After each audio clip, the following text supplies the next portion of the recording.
National regulars, including defending champion Nemechek, are joined by Winston Cup regulars Ernie Irvan, Terry Labonte, and Michael Waltrip, and some Saturday Night Thunder stars Robbie Stanley and Eric Gordon in the 12th annual Kroger 200. Stay tuned, it's gonna be hot.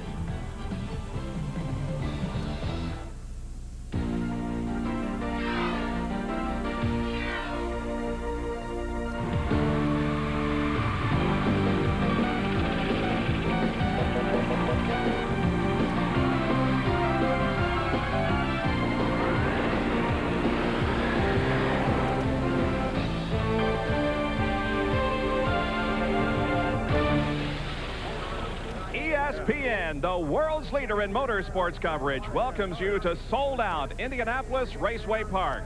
We're set to bring you all the action from the Busch Grand National NASCAR Kroger 200. It's a hot night in Indianapolis, and the fans are ready for some great racing. Good evening, everybody. I'm Bob Jenkins, and welcome to Indianapolis Raceway Park. It's been a few months since we had a Busch Grand National race on ESPN, about 3 months, as a matter of fact, and a lot has happened since then. This is the 16th race of the year, and let's take a look at the point standings as we go in. A former champion of this race, Steve Grissom, is the points leader by 63 over David Green. Robert Presley is 150 behind. Chuck Bown is 4th in the points, and a two-time winner this year, Ward Burton, is 5th in the points. And I'm privileged to be joined in the booth tonight by Benny Parsons. And Benny, this race always attracts a lot of Winston Cup drivers, and tonight's no exception. And you wonder why, because at Talladega just a couple of weeks ago, it was hot, 105 degrees. A weekend off, you think these guys would stay home relaxed with a swimming pool? No, they're here. And not only did they show up, they qualified 1, 2, 3, Ernie Irvan, Michael Waltrip, and Terry Labonte. We've always had some hot finishes in this race. As a matter of fact, this year, with the exception of 2 events, the margin of victory has been determined by inches rather than seconds. And this race will be no exception. The 2 races I've seen here, as exciting races I've ever seen in my life. Last year, can you forget Joe Nemechek? His mother almost had a heart attack. The last lap, he goes into turn 1, almost crashes, coming back to the checkered flag. It's going to be exciting. The hottest driver so far this weekend is the guy on the pole. He's one of those Winston Cup drivers that we talked about. With more on that, let's go to our pit reporter for the evening. Here's John Kernan.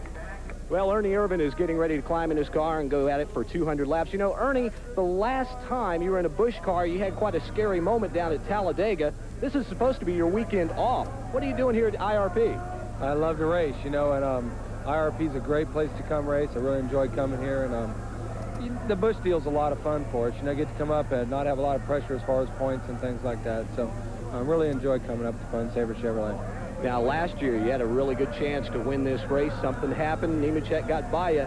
Starting from the pole tonight, is that going to make it any easier for you?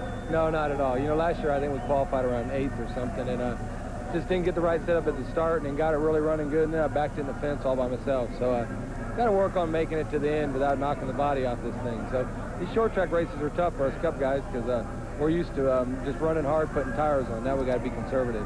That's Ernie Irvan. He will start from the pole tonight to look for his first win here at IRP. John, if you'll look above your head, you'll see the American flag being carried down by parachute as we go to the mayor of Indianapolis, Steve Goldsmith, who's the Grand Marshal. Welcome to the racing capital of the world. Driver, start your engine.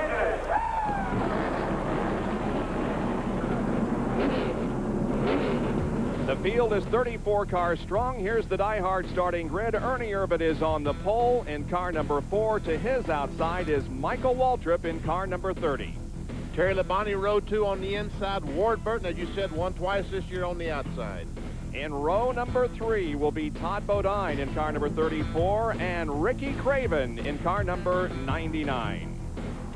Yeah, we see Tim Fiedler out of Michigan alongside David Green. This is the car that Bobby Labonte drove last year. David Green is driving it this year.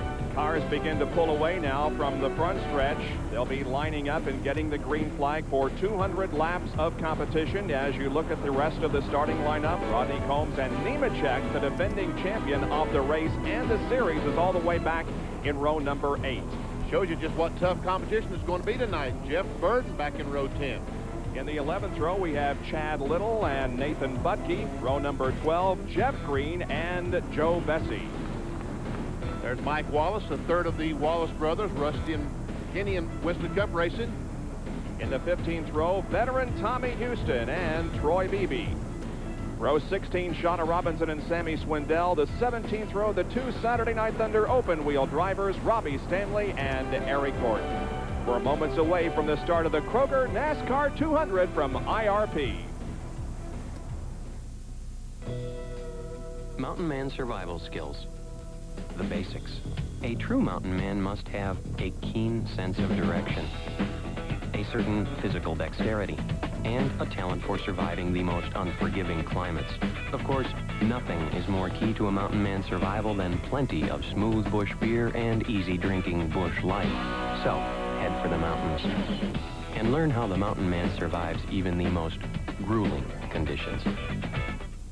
Remember those old dirt tracks, AJ?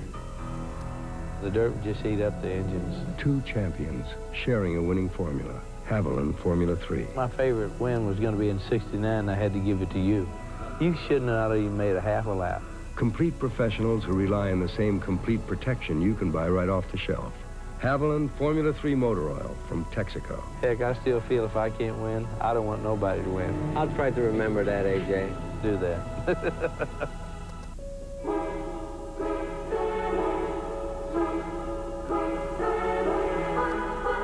The Suzuki GSXRs. First, they win more road races than any production motorcycle in history.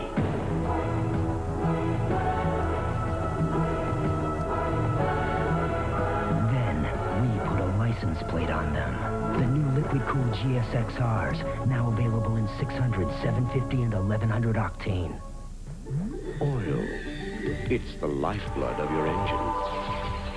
That makes your oil filter your engine's most vital organ. That's why Fram keeps going the extra mile to make the best protection even better. The Fram Extra Guard oil filter. Unique glass fiber paper stops more dirt than any other filter for the best protection ever. Fram Extra Guard. American or import, it's an extra lease on life. ESPN Speed World is being brought to you by Smooth Bush Beer and Easy Drinking Bush Light. Bush, the official beer of NASCAR. By Haviland Formula 3 motor oil. Add more life to your car. By Suzuki. Your Suzuki motorcycle and ATV dealer has the ride you've been waiting for and the financing to get it.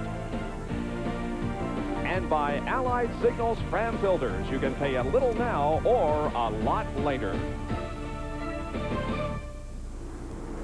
The field is on the backstretch at Indianapolis Raceway Park, getting set for the start of Busch Grand National Competition, the Kroger NASCAR 200. There's the defending series and race champion, Joe Nemechek, car number 87, the Benzene-sponsored car. Alongside was Rodney Combs. The pace car pulls in.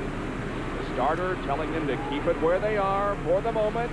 Now the green flag comes out, the accelerators go down, and we're racing.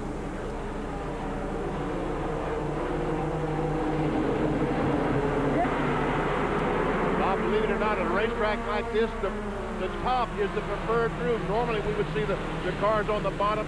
Here at Indianapolis Raceway Park, they're right on the top of the racetrack as Ernie Irvin leads that first lap. It's Irvin, followed by Michael Waltrip and Terry Labonte. There's the tread cam. They go right over it, Benny. Got to duck when you pick up on this shot. That is really scary as those cars go right over it. Steve Grissom, the blue car, trying to move up on the outside of Bobby Donner. Grissom's a former winner here. Back up front, it is still Ernie Irvin in car number 4, leading the way. Michael Waltrip a couple of car lengths behind, and then Terry Labonte is tucked on in his back bumper. And Robbie Stanley, car number 62, one of our regular Saturday Night Thunder drivers in sprint cars. In fact, he's the two-time and defending USAC sprint car champion, is having some problems here in the early going and pulls it in. And watch how these guys go in and go right through the wall. This is Michael Waltrip's car, the bumper cam on the rear as he looks back at Terry Labonte.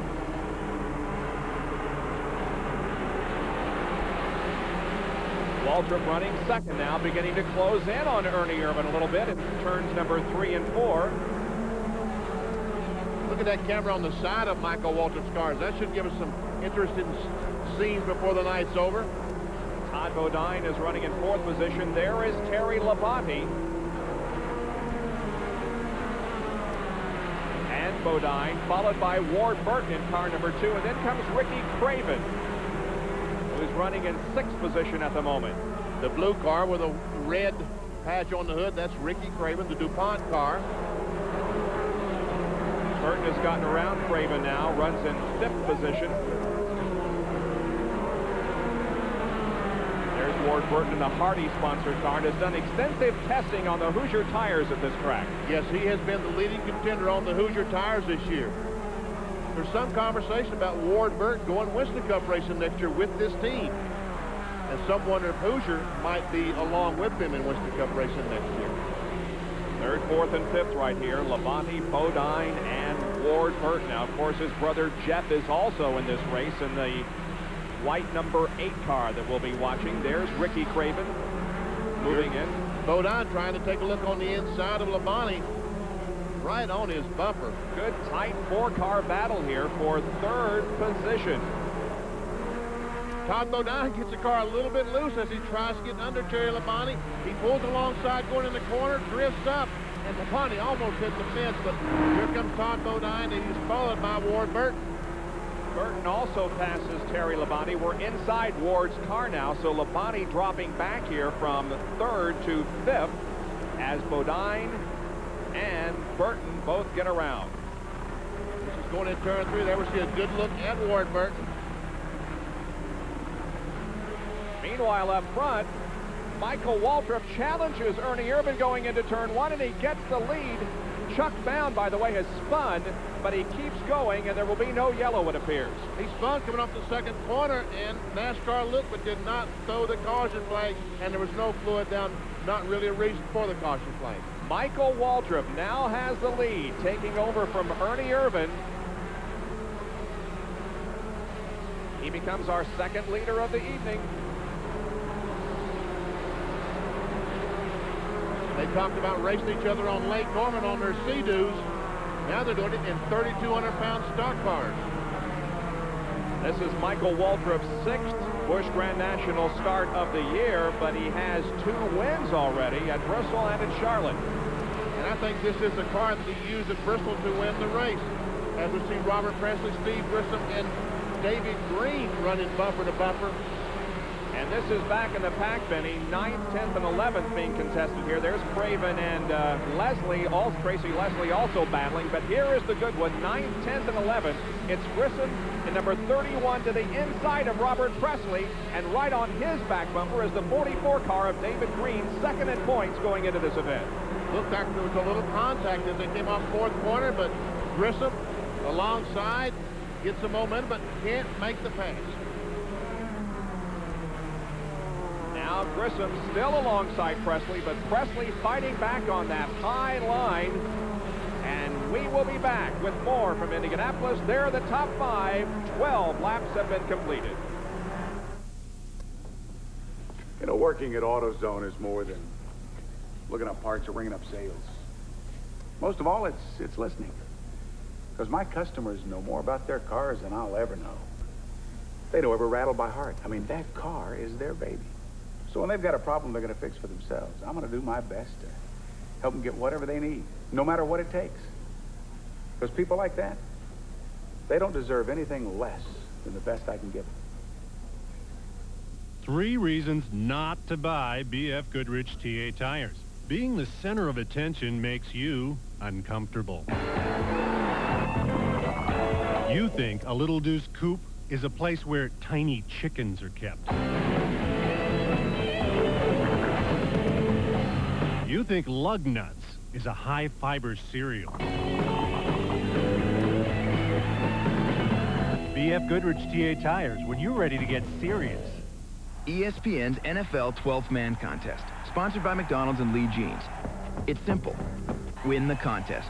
Pick any NFL team. Take 3 of your best friends to every away game. Get $25,000. Travel first class. Meet the players. ESPN's NFL 12th Man Contest, sponsored by McDonald's and Lee Jeans. Anyone can win, but not everyone wants to. To enter, call 1-900-2884-NFL. 95 cents per call or enter by mail. Must be 18 years old to enter. No purchase or call necessary. at Indianapolis Raceway Park and the Busch Grand National Kroger NASCAR 200.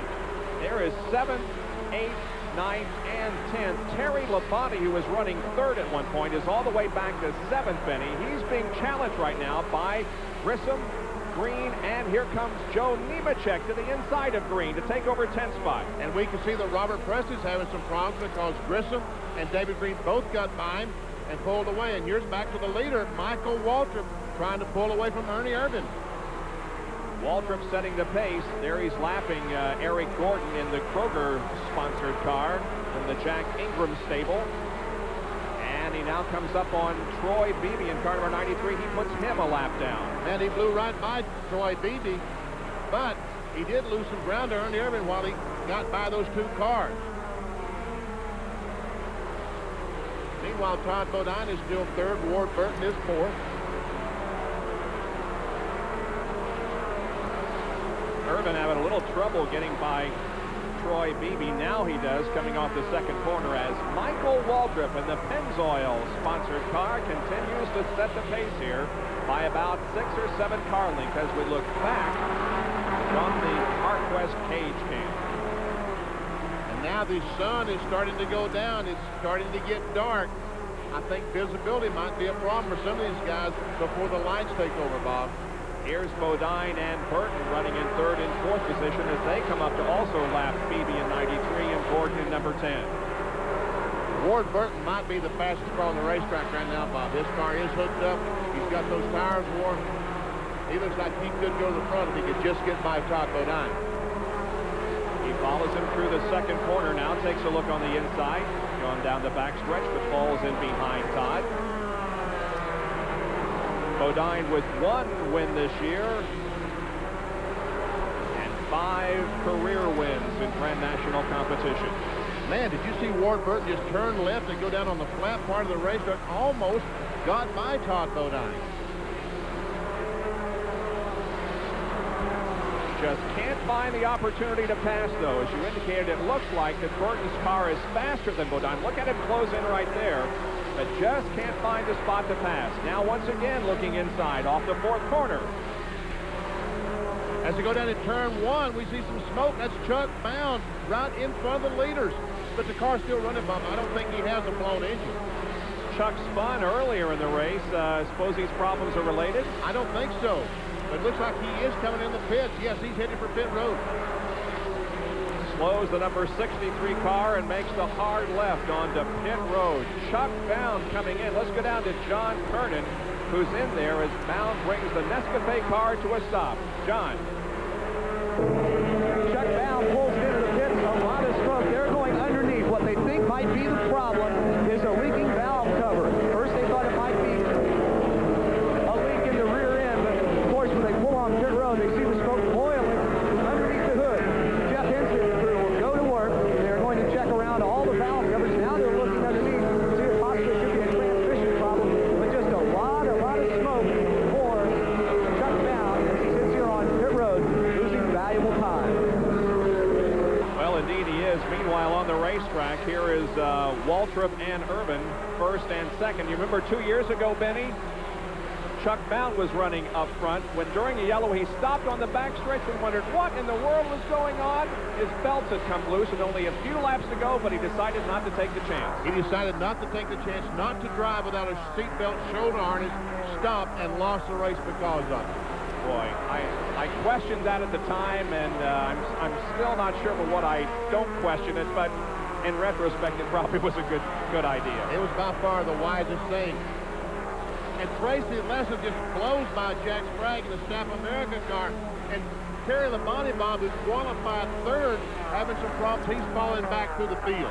Yeah, you remember Terry Labonte was running in third position at one point. He began to fall back dramatically and now appears to be headed for pit road for a pit stop. Indeed, Labonte brings it in for a pit stop. Let's go down to John Kernan to find out exactly what they're going to do to that car to make it handle better. John?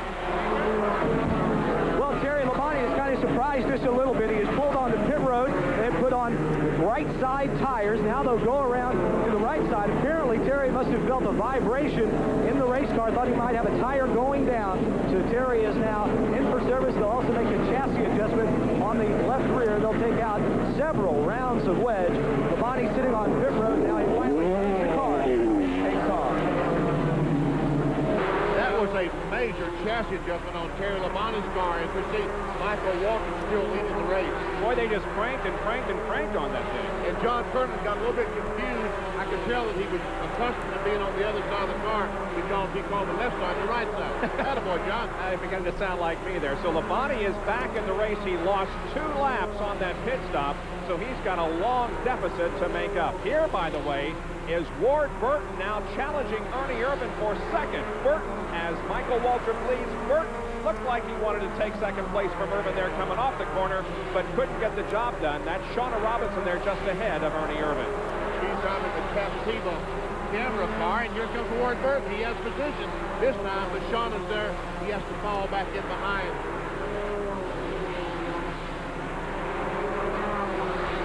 Now let's see what happens when they clear Shauna, if Ward will make another challenge on Ernie Irvan. Look how much better his car is getting to the corner than Ernie Irvan. It's amazing. Once again, looking to the inside down the front stretch here. That's Todd Bodine back there in 4th position, not too far behind, and just behind Shauna Robinson. Burton again. This time, Bobby Dotter is on the inside, blocking the passing lane. There's Robert Presley, Hermie Sadler, Larry Pearson. Hermie Sadler, a rookie this year. He was trying to pass Presley. Instead, he's being passed. 12th, 13th, and 14th right here. And then in 15th position there is Chad Little. And the red car is Jeff Green. All these cars racing for position. Now Hermie Sadler once again tries to make a bid on Robert Presley down the backstretch. That battle behind the leader, Michael Waltrip, who has a fairly comfortable lead here in the early going of this race. As we take a break from Indianapolis Raceway Park, there's Ronnie Silver, and there are the top 5. We'll be right back. At Town & Country Honda, we take pride in offering the highest quality, best value pre-owned car. Our top-rated service department inspects each car from bumper to bumper, and only those that meet our high standards are sold in our used car department. In addition to Hondas, we have many vehicles of every type and price range. I can't believe it's a used car. That's what our customers say. That's what you'll say, too. Town & Country Honda, conveniently located just off Interstate 89 at Exit 7 Montpelier. Where quality and integrity equal customer satisfaction. Able Paint, Glass, and Flooring, where you buy at contractor prices, has quality brand names, dependable service. Paint's good for all residential or commercial applications, and now for limited time, receive 20% off all masonry paints. A huge supply of painting products. Able Paint, Glass, and Flooring on 89 Roosevelt Highway, Route 7, Colchester, is open 7 days a week. Some things were made to fade away, but not Dutch for. Ooh, we got to look that land. We got to get high. We got to look that land.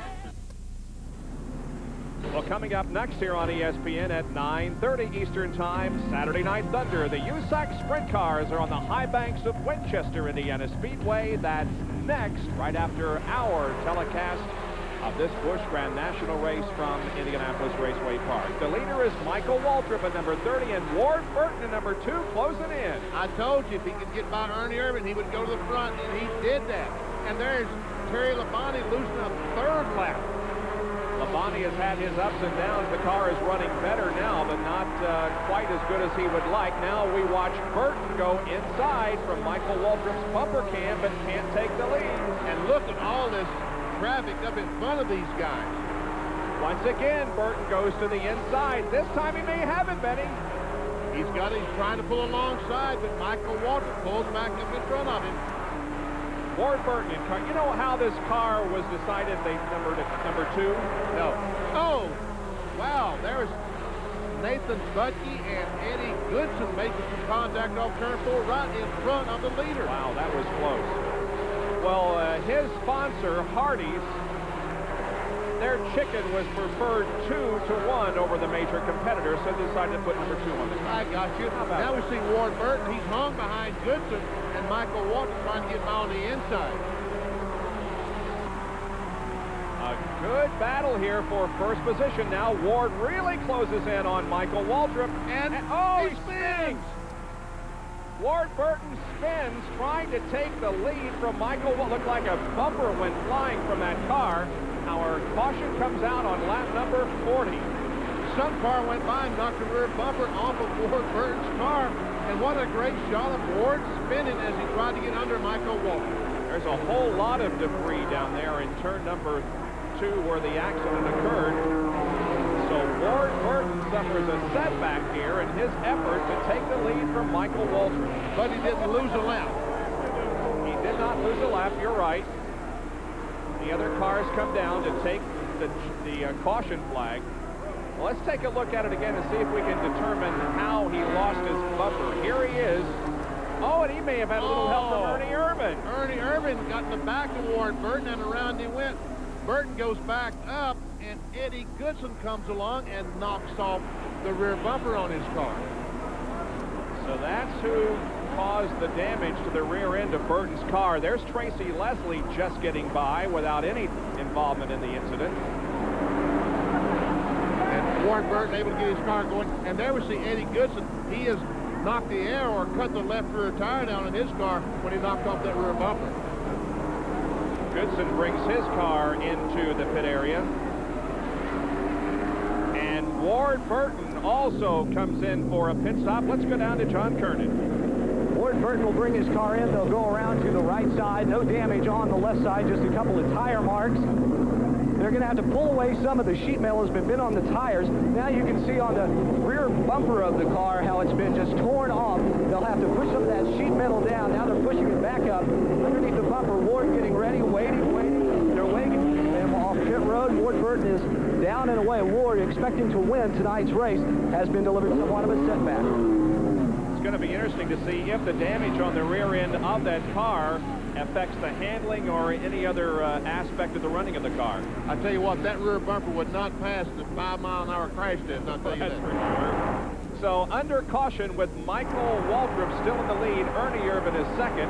We're at Indianapolis Raceway Park for the Kroger NASCAR 200.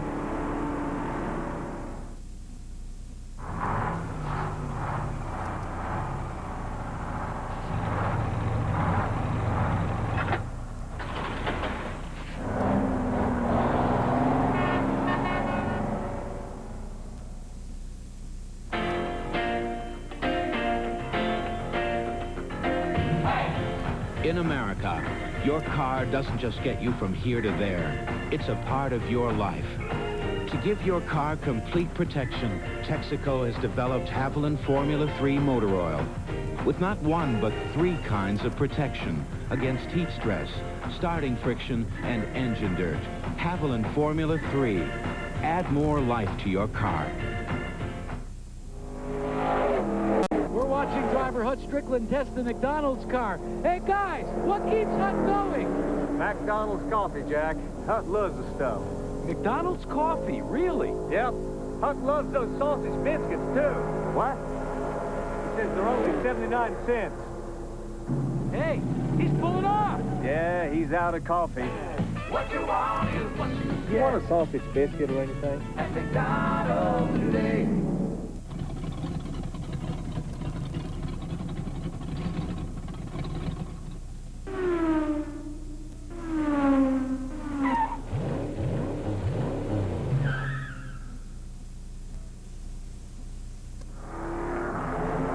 Laps completed, the top 10, Waltrip, Irvin, Bodine, Leslie, and Nemechek. David Green, Jeff Burton, Little, Jeff Green, and Joe Bessie. Just about to go back to Green after a caution for an accident involving Ward Burton. Now let's take a look again as Ernie Irvin pulls to the inside of Michael Waltrip, and they have a few words before we get the green flag. Let's see what, if any, involvement Ernie had in Ward's incident. You ever see Ward Burton is following Michael Waltrip. Ernie tries to get alongside, just touches Ward Burton on the left rear side of the bumper. Around goes Ward, and here goes Eddie Goodson on the outside, which knocks off the rear bumper and cuts down Goodson's tire. Both Todd Bodine and Tracy Leslie just make it through. There is Joe Nemechek, and he is currently running in 5th position, having moved up from a 16th starting position. And I tell you what, I don't think I'll ever forget last year's race when Nemechek won the thing. His poor mother. Oh, I thought she was going to have a heart attack. yeah, I'm surprised she survived that race, but she did. Saw her son win his first Grand National race, and then later in the year watched her son win the Grand National Championship. We are set for restart. Notice that the lap cars are on the outside, as here comes Waltrip, Irving, and Bodine to take the green flag and to restart this Kroger 200. And we see Terry Labonte on the outside. He was the second car on the outside. He is now 3 laps down, started 3rd. This is from Michael Waltrip, Pennzoil Pontiac, looking back at Ernie Irving. This makes the 5th race this year that Michael Waltrip has led.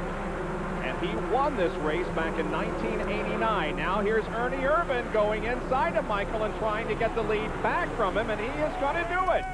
And meanwhile, Terry Labonte, with those fresh tires, we saw him change just a few laps ago, a little faster than these guys. He's trying to get one of his laps back. Remember, he is 3 laps down. He has passed Waltrip, and now will try to pass Irvin and put himself 2 laps down. And talking to the guys before the race, they were all complaining about really fast. And there's a race for second place. Todd Bodine trying to take second away from Michael Waltrip. And all the guys were talking, Bob, about really critical tire wear as Todd Bodine takes over that second spot. So we can see that tire wear is a problem because Terry Labonte with the fresh tires has passed Ernie Irvin to get one of his laps back. Labonte now 2 laps down. Bodine is second. Waltrip is third. And there is Tracy Leslie running in 4th position. And a good race so far for Tracy Leslie. And taking a look on the inside of Michael Waltrip, trying to take that spot away. Now Bodine is closing in on the leader, Ernie Irvin. Never seen Mike Wallace back there. He's a lap down, too. Going by Shauna Robinson. David Green in 44, Joe Nemechek in 87, and Jeff Burton in number 8. And there's Steve Grissom in number 31. This is 5th, 6th, 7th, and 8th, and a good battle. A good battle, side by side and all, right behind Shauna Robinson. Now they run Nemechek in behind Robinson. Ooh, almost 3 abreast coming off. And remember, Shauna Robinson has been lapped. She is not in this battle for position. And look at that group behind them. Never see Tim Fiedel on the inside in the black 55 car. Well, Green gets around Shauna, so does Steve Grissom. Now Nemechek trying to. Robert Presley is also in this group of cars, so is the 25 of Hermie Sadler. Look at this. Sadler, 3 abreast.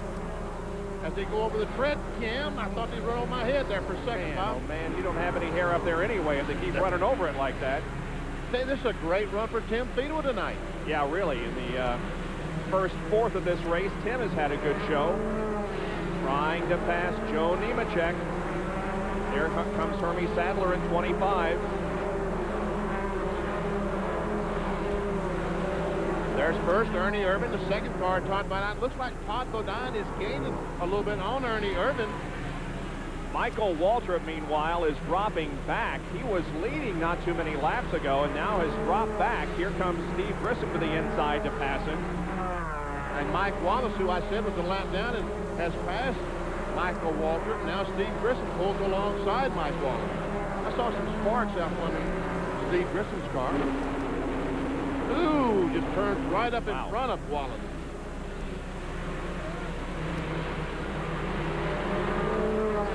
So Michael Waltrip continues to drop back here on the field. Leslie and Green now right behind him. 55 laps in the books. Just a little over a 4th of this race has been completed. And we can see the Todd. A big crash down in turn 1. Well, there are 3 or 4 cars involved. This is Eric Gordon, the car that's on the far left. That car, Roy Payne, is just driving off on the outside. Nathan Butke was also involved. We see this car's on fire, Bob. Yeah, that's Eric Gordon. That's Jack Ingram's car. Got Kroger sponsorship, one of the Saturday night. There is Roy Payne, who is rolling, but the left front is pretty well flat. Eric Gordon, as you can see, is okay. He's removing the steering wheel and climbing out of that car as the safety personnel come along. One of the safety workers helps him out. Jeff Green also involved. That was a red car down there in turn 1. Jeff Green, some heavy damage to the rear of that car. We see Jeff Green getting out of his car. Eric Gordon, I should say, assessing the damage. That's not a fire inside the car. That's one of the rescue vehicles' light on the top of it. Yeah, it's making that light inside the car. That's not a fire. Well, let's take a look at it and see if we can determine what happened. Someone blew an engine. I think it was Jeff Green. I think Jeff Green did blow an engine as he went down the corner, and all these fellows came along and got in the oil and just had no place to go. Roy Payne, some heavy contact. The Gordon car, heavy contact. And there is Jeff Green, so he's out of the car and okay. So we can now account for everyone. Everybody okay, but about 3 cars probably going to be eliminated from this incident as Jeff Green comes over and says a few words to Eric Gordon. He's already got the helmet off. And now it's a long walk back to the pit area for Jeff Green. He has dropped out of competition. Back with more from IRP right after this. He asked me about Subaru values. Okay, I'm asking. More features, less money? Huh? Subaru has more standard features like 4-wheel disc brakes and optional features like ABS and all-wheel drive that the other car dealers don't offer. And you pay less for your Subaru Legacy than you do for a Honda Accord or a Toyota Camry. And don't forget the funky-looking star logo. Huh? Subaru, what to drive at Twin City Subaru, Route 2, Montpelier. Vermont, New Hampshire's leading volume dealer. ESPN Cycling is hot. Tune in to ESPN this summer for the best in local coverage of nationwide road bicycling and mountain biking events. If you like to bike, don't miss these important cycling dates. All ESPN cycling events are sponsored locally by Climb High, Vermont's premier outdoor store. Visit the specialists at Climb High for all your cycling needs at 1861 Shelburne Road, Shelburne. Thursday nights, ESPN sets them up and knocks them down. Knockdown! Knockdown! Knockdown Thursday, ESPN! Ow! This week, the PBA's best hit the hardwood at the Greater Grand Rapids Open, and the heavyweights hit the air as Ray Mercer continues his climb up the championship ladder against Tony Willis. Knockdown Thursday, ESPN! Hey! Bob Jenkins, Benny Parsons, and John Kernan back at Indianapolis Raceway Park for the Busch Grand National Kroger NASCAR 200. There is Ward Burton. Despite an accident that he had earlier, he's still out there. Several cars making pit stops under this caution. Let's look down and get a report from the Todd Bodine pits. Here's John.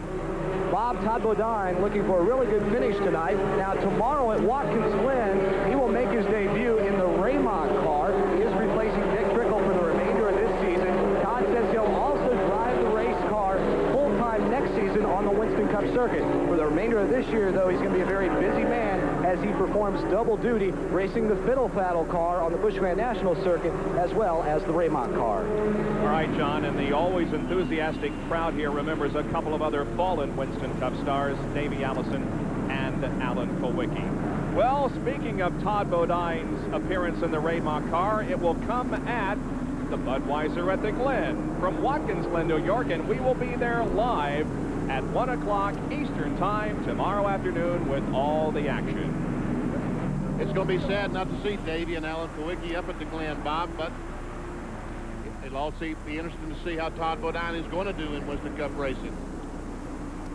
We review the top 10 for you here as we get set for green flag action and a resumption of this Kroger 200 Busch Grand National race. Ernie Irvin, Steve Grissom, and David Green, the top 3 as they come off of corner number 4. Again, the lap cars are to the outside. Here's the green, and we are back to racing. And Ernie Irvin chose not to go in the pits. It looks like the cars go over the tread cam. Like a little contact there maybe between Mike Wallace and Steve Grissom as they drop the green flag. We're riding with Ward Burton and the CarQuest cage cam. Right behind Hermie Sadler in the Virginia is for Lovers car. Obviously, you're not from Virginia, Bob. Obviously. Yes. But But Ernie chose to stay on the racetrack, not take a pit stop, get on fresh tires. We'll see if he can stay out in front of some of these guys. There's Eddie Goodson. Now remember, he was involved in that crash, but has replaced the rubber on the left rear of the car. And here's a change for the lead as Steve Grissom gets under Ernie Irvin and takes over the top spot. Now Steve Grissom stopped the very first caution flag change tires. That's why he's got a little bit better tire than Ernie Irvin right now. Here comes Mike Wallace. He's a lap down, trying to get his lap back, trying to pass the leader, Ernie Irvin, and get a lap back in case there's a caution flag. And he makes the pass. Here comes Rodney Combs trying to do the same thing in that white number 1. And look who's trying to move up toward the front and get another lap back. That's Terry Labonte in number 14. That car seems to be working well since they made that major chassis adjustment a few laps ago. And all these cars now have passed the leader. If the caution comes out, they'll get the lap back. Steve Grissom has won twice this year at Hickory and Milwaukee and is leading this way. I misspoke. I was talking about Ernie Irvin being the leader. They haven't passed the leader because that is Steve Grissom, the leader right now. They've got to pass him before they get that lap back. Ernie keeps falling back. Yep, here comes David Green in 44, and Ward Burton also comes up. And look, they're 3 abreast as they come off the corner. Wow. This is some of the best racing we've seen all night. They're 2 and 3 abreast through turn number 1. Tommy Houston, Benny, is moving up. There he is in car number 6. Oh, and Ward Burton almost loses it right in front of this huge pack of cars coming off the second corner. And Ernie Irvin is really struggling. His tires must be extremely worn because all these guys going by him. And most of these guys, or all these guys that are going by, have pitted, they've changed tires. Yeah, he passed up a couple of opportunities to make a pit stop and get some fresh tires, and he is suffering because he chose not to. There's Todd Bodine passing him. Joe Nemechek comes up, just passes him with ease, no problem at all. Now here comes Robert Presley. That's Tim Fedewa that just went by Ernie.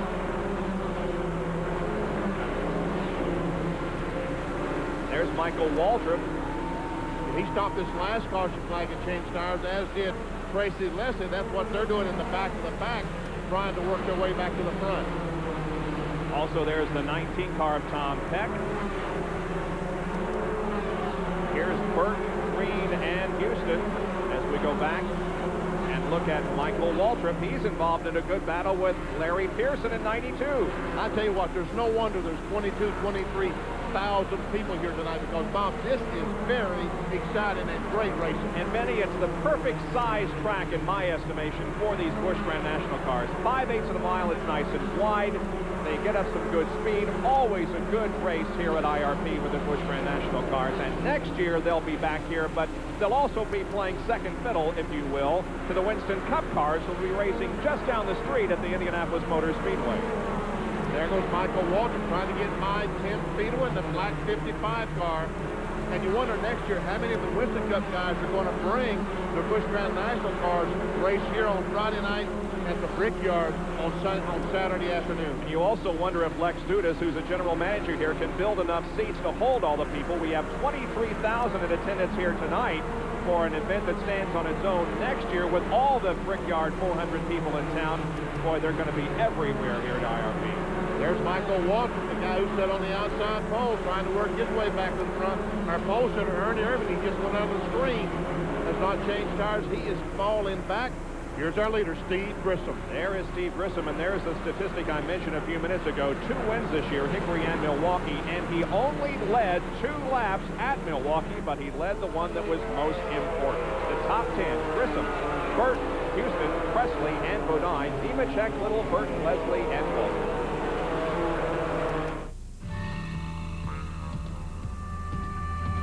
There's no place on earth that I'd rather be than out in the open where it's all plain to see. If it's gonna get done, it's up to you and me. Come on and head for the mountains of Busch. Come on and head for the mountains of Busch. Here. The time has finally come for the cordless power roller from Wagner. Now you control the flow of paint. So the Wagner power roller can cut jobs in half. Smoothly and evenly, it can cover areas twice as fast. And cleanup is a snap. So you can finish one job and do another. Get your hands on a real value, because the value of Wagner keeps on rolling. Oil. It's the lifeblood of your engine. That makes your oil filter your engine's most vital organ. That's why Fram keeps going the extra mile to make the best protection even better. The Fram Extra Guard oil filter. Unique glass fiber paper stops more dirt than any other filter for the best protection ever. Fram Extra Guard. American or import, it's an extra lease on life. The boys and their toys are ready to make some noise. The lightning speed of Saturday Night Thunder will make you dizzy. Live USAC Midgets and Sprints tonight on ESPN.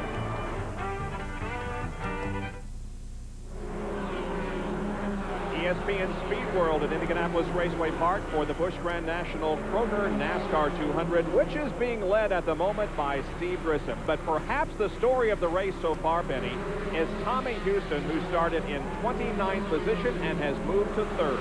Quite a run for Tommy Houston, and this racetrack, he's no stranger here. He won this race in 1983, 10 years ago. He has started all Busch Grand National races in the modern era, that is since 1982. This is his 346th consecutive start. There's Joe Nemechek right behind him, trying to catch him. Nemechek in 4th place, all these cars in the lead lap. Nemechek did not have a particularly good starting spot. He was in 16th when the green flag dropped, but now he has moved up to 4th place. He has not won a race so far this year. He had not won a race when he came here to IRP last. Oh, we got another crash. I see Eddie Goodson, and there's Jack Sprague, some heavy damage to Sprague's car. Goodson drives away. That's the 93 car of Troy Beebe, which is not moving, or is moving very slowly. I tell you what, this caution flag was a huge break for Ernie Irvin, our pole sitter. He was almost a lap down. So I guarantee you, look at the damage on Sprague's car. And I guarantee that Ernie will be coming in this time and changing some tires. Heavy right front damage to that Staff America car. The crew comes out, but Benny, they got a lot of work to do down there. Bob, they're trying to figure out where to start. I think they're starting to push it behind the wall. Now they decided, no, let's look at it some more. They're putting some gas in the car. Sprague was one of 3 cars involved in the incident. And look who's coming into the pits, Benny. Ward Burton is giving up 2nd position. Burton is on his way to pit road. Here's John Kernan for a report. A big break, Bob, for Ward Burton. He thinks he may have a tire going down right front, possibly. They're also going to check the air pressure on the left side tires to make sure he doesn't have a flat tire there, but the car was really pushing up when he went into the turns. So Ward Burton gets a big break with that caution flag as they'll go right side tires. They're checking the pressure now on that left front tire. They've also made a chassis adjustment on that left rear, trying to get that car handling properly. This Hardy's crew has worked very hard. Remember, he had to pit earlier for some damage. They had fought all the way back to 2nd place, and now he is down and away. And as you mentioned, Benny, it was a big break for Ernie Irvin, who badly needed tires, and here he is getting them. He's changing the right side tires. You know, you wonder why these guys wouldn't just change tires, 4 tires like they do in Winston Cup. Tonight, they can only change the right sides twice, the left sides once. That's all the tires that NASCAR will let them use tonight. Ernie Irvin takes the Kodak car back out on the racetrack, and David Green is also in for some left side tires on the Slim Jim car. Get the car up, the rear tire changer saying it wasn't high enough. His stop's completed. He goes back out there. We see David Green. He's currently 2nd in the standings. So a lot of pit action here under caution at IRP. We'll take a break and be right back with more of the NASCAR Kroger 200.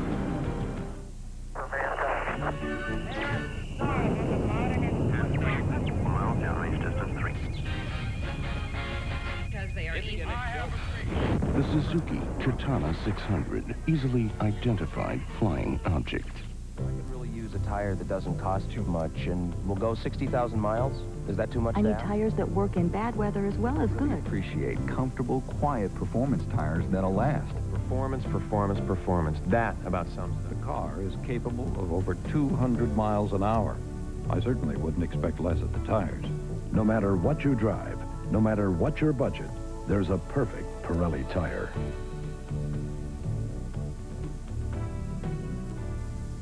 Remember those old dirt tracks, AJ? The dirt would just heat up the engines. Two champions sharing a winning formula. Haviland Formula 3. My favorite win was going to be in '69. I had to give it to you. You shouldn't have even made a half a lap. Complete professionals who rely on the same complete protection you can buy right off the shelf. Haviland Formula 3 motor oil from Texaco. Heck, I still feel if I can't win, I don't want nobody to win. I'll try to remember that, AJ. Do that.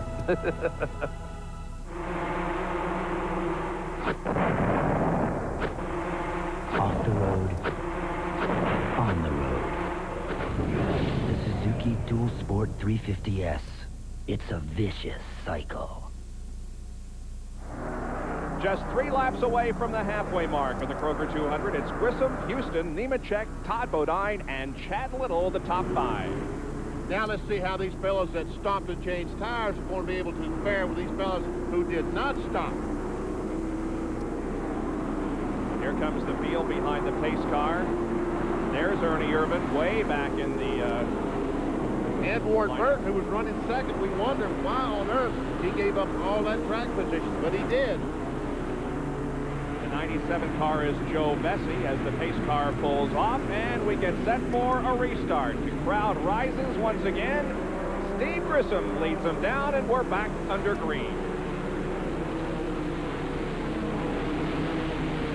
We can see Ward Burton and Ernie Irvin almost at the tail end of the field. Look at Tommy Houston looking for the lead. There's Rodney Combs in number 1. Grissom holds off Houston's challenge for the moment, and here comes Joe Nemechek trying to pass Tommy Houston. This is a deal where the passer gets past if he isn't careful. Once again, Nemechek trying to get alongside Houston. Down the backstretch and into turn number 3. Nemechek pulls alongside of Tommy.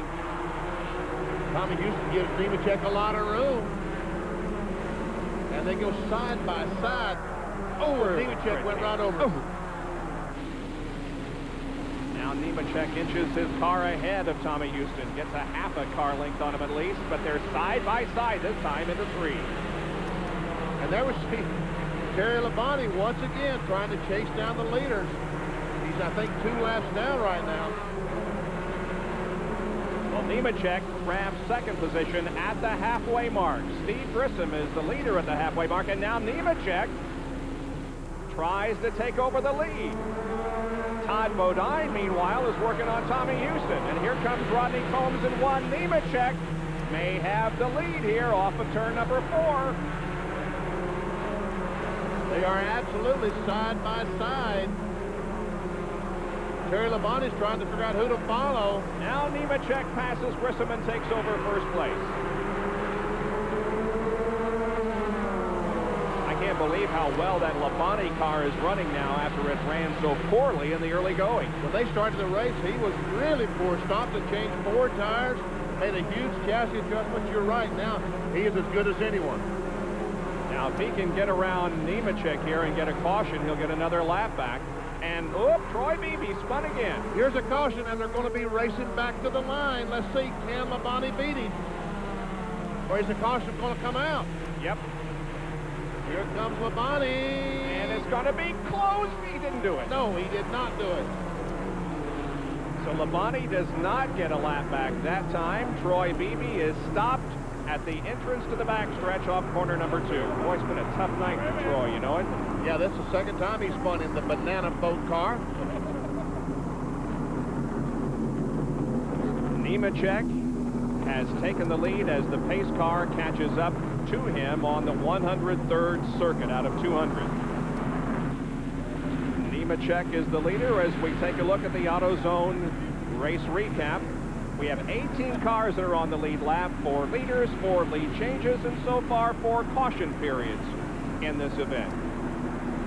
Those that have led, Ernie Irvin, Michael Waltrip, Irvin again, then Steve Grissom, and just a few laps ago, Joe Nemechek took command. As far as those who have dropped out of competition, Sammy Swindell was the first out, and most of the others have dropped out because of incidents on the racetrack, including Eric Gordon Jeffrey, Nathan Butke, and Eddie Goodson. So it is Joe Nemechek who is leading under caution here at Indianapolis Raceway Park. You can see John Kernan there conferring with the DIN team crew, finding out how things are going for the current leader of the race, Nemechek. We'll take another break and be right back with more action from Indianapolis Raceway Park and the Kroger 200.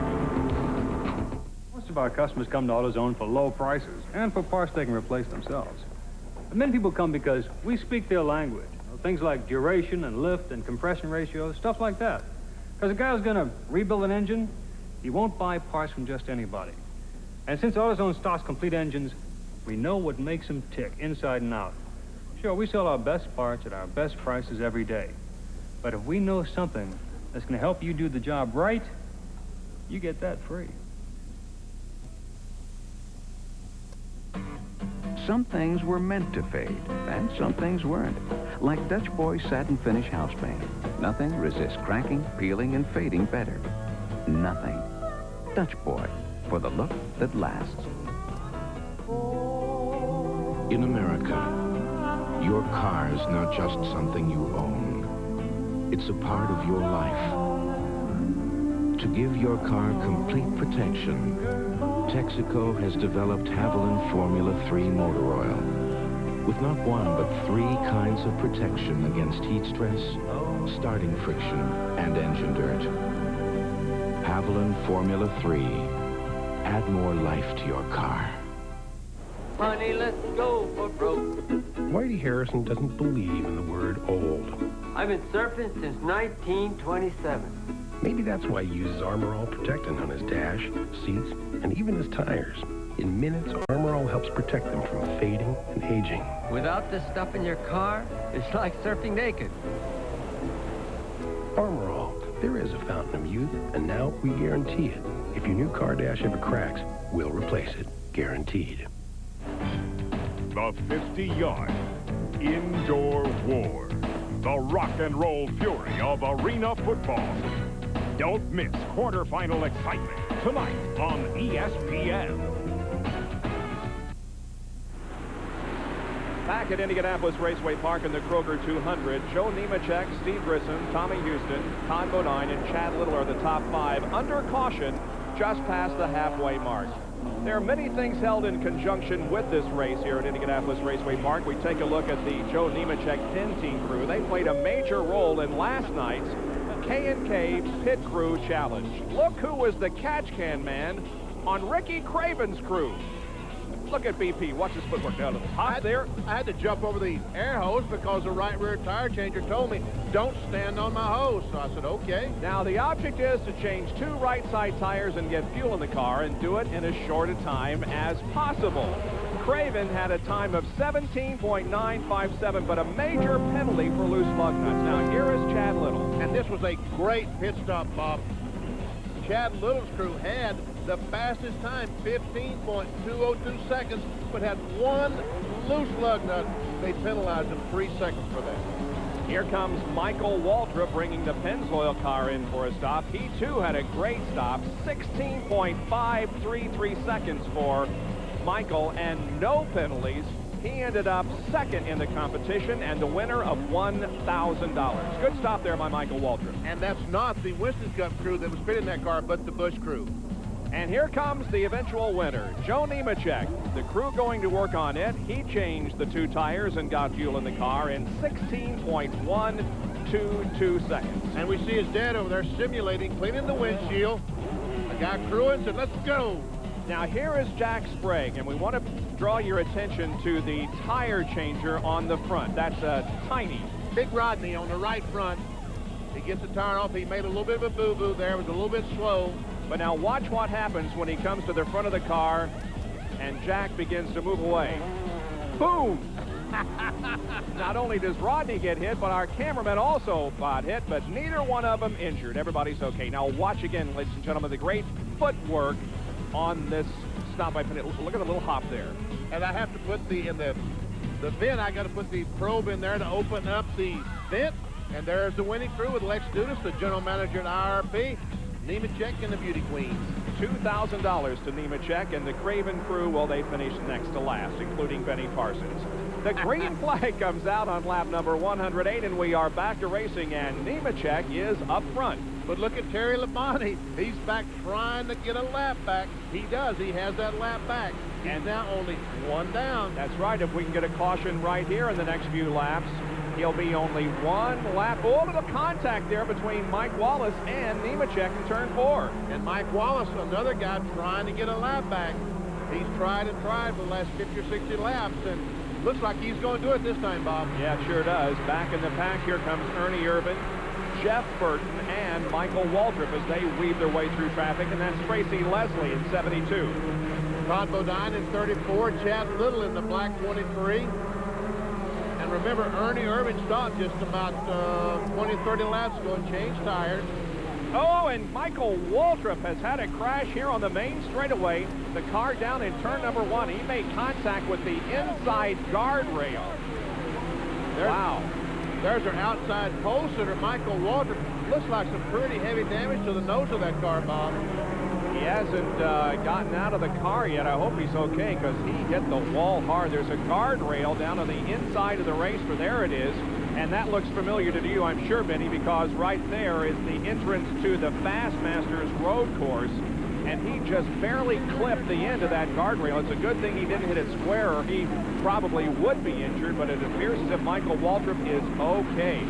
I tell you what, I didn't see the crash, Bob, but let's see exactly what happened with Michael Waltrip to cause him to go in the infield. Here's Michael, the yellow car on the inside.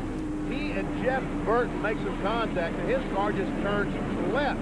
Now what? He misses this concrete wall, but comes around and hits the very end of that steel guardrail there at the entrance to the road course for Fastmasters. And there is Michael Waltrip climbing out of the car, waving to the crowd. He is okay, but boy, oh boy, he took a hard shot. I tell you what, you're right. If he had moved in about 5 or 6 feet, there would have been some serious damage to that car, and maybe to Michael Waltrip. We have another angle that we're going to replay for you, see if we can determine exactly who made contact with Michael that sent him to the inside. Now, here he is coming off 4. That's Jeff Burton on the outside, and I guarantee somebody down there is shit for fans. Yeah, there was a little bit of contact between Waltrip and Burton. And there he goes and hits that guardrail, and watch that photographer right there just gets covered up with dirt. I'll bet he was getting out of there as quick as possible. Here's another angle. There we see the 8 car. He has made contact with Michael already. The camera is going to sweep to the inside, catch Michael, and in all the dust, we barely can see him. We can see the photographer running. Well, it's our 8th crash of the evening. Michael Waltrip is okay. We'll take a break and be back with more from Indianapolis Raceway Park.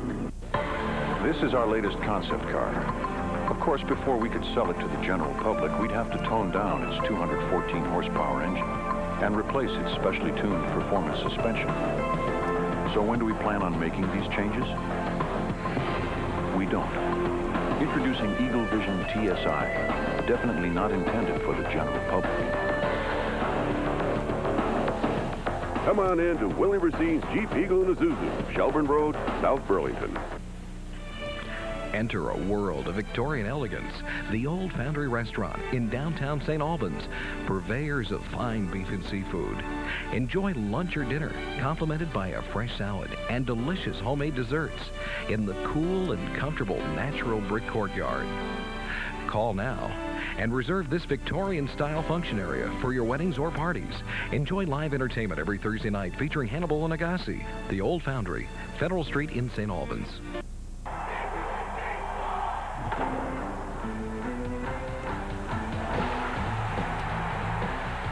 As the season winds down, the pennant chase heats up on ESPN. John Olerud continues his quest for 400. Toronto continues its quest for the AL East title. The Blue Jays battle the Brewers tomorrow night live on ESPN Sunday Night Baseball. Well, Bob, Michael Waltrip has made it back to the garage area. Michael, you're okay. What happened out there? It was a wild ride, wasn't it? Yeah, I got under Jeff Burton, and he came over to crowd me, and my right front tire hit his left rear tire, and when tires hit each other, it just jerks the wheel out of your hand, or it broke a tie rod or something. After that, I had no control. I was just along for the ride, and unfortunately, there's about 6 foot of a wall in the way. If it hadn't been there, I'd have eased back in here and got me some more tires and still be racing. But, you know, the Pennzoil Pontiac was stout. We would have had a good run, but one of those deals, as they say.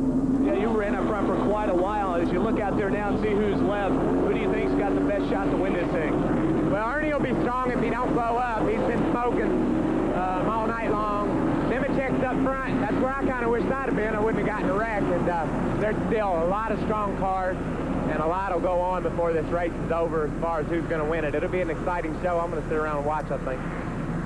Well, Michael mentioned that if he'd have been 2 more feet to the right, he'd just put some fresh tires on and gone on. If he'd been 2 more feet to the left, he would have hit that guardrail head on, and he might be on his way to Methodist Hospital. Exactly right. I think we need to point out that Terry Labonte and Mike Wallace got their laps back on this caution flag. So now Terry is only 1 down. He was 3 laps down earlier in the event. And the field lines up for a restart here. Joe Nemechek is still the leader of the race. Grissom is second, followed by Tommy Houston. Then there is Tracy Leslie and Todd Bodine.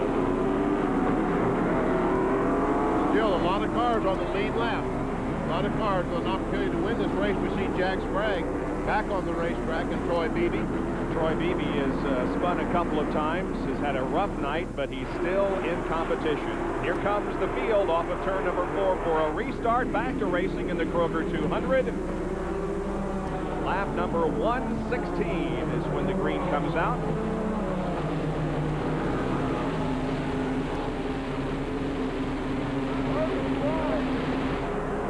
There's Ernie Irvin trying to work his way back to the front.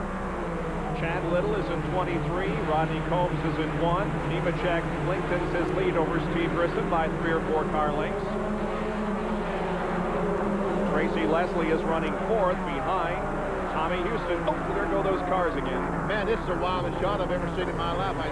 Every time a car hits that camera, I duck. Here's Leslie trying to get on the inside of Houston. Tracy Leslie looking for 3rd position here from Tommy Houston. Now we're inside Ward Burton's car as he follows his brother, Jeff Burton, going by Shauna Robinson. Here's Chad Little and some sparks coming from the underside of that car. Wonder what that's all about. I don't know. He might be dragging a brake duck or something like that.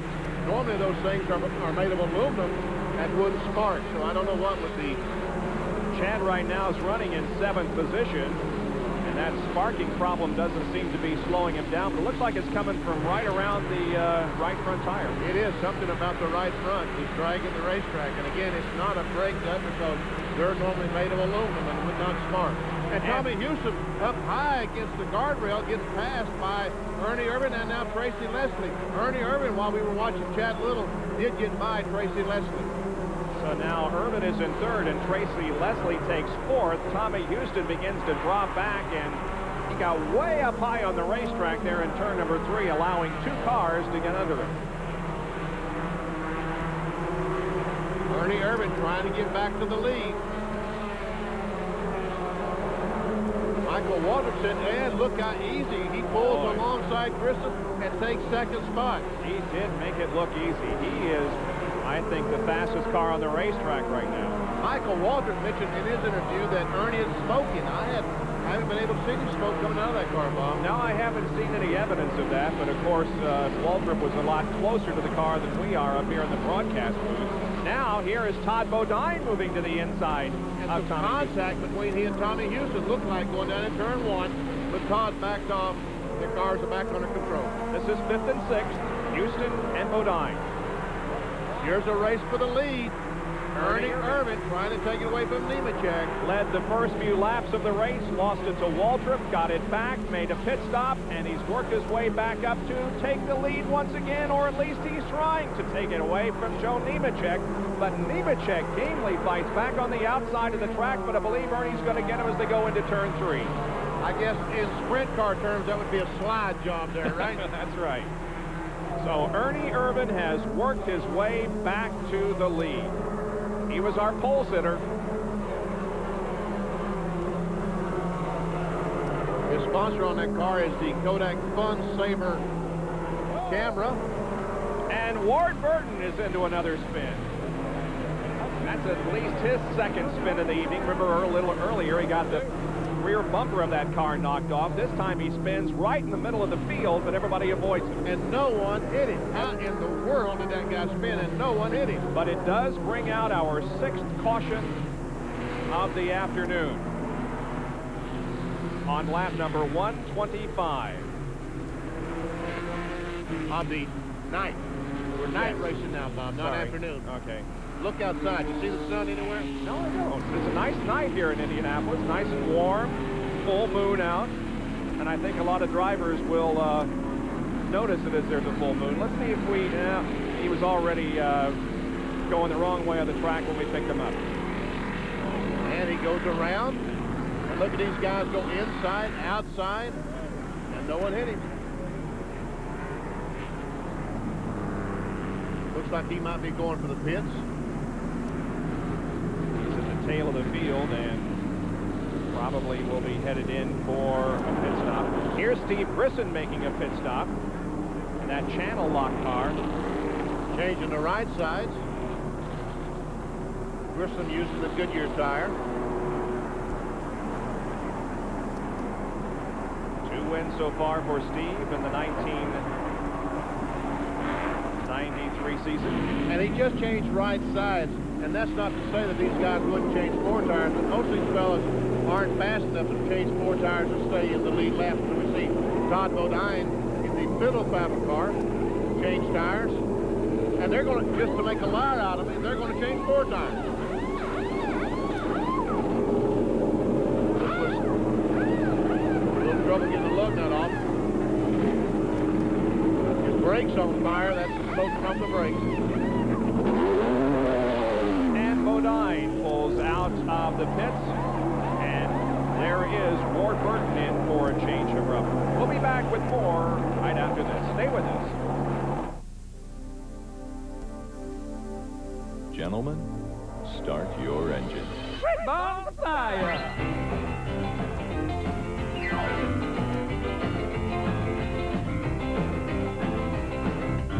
You shake my nerves and you rattle my brain.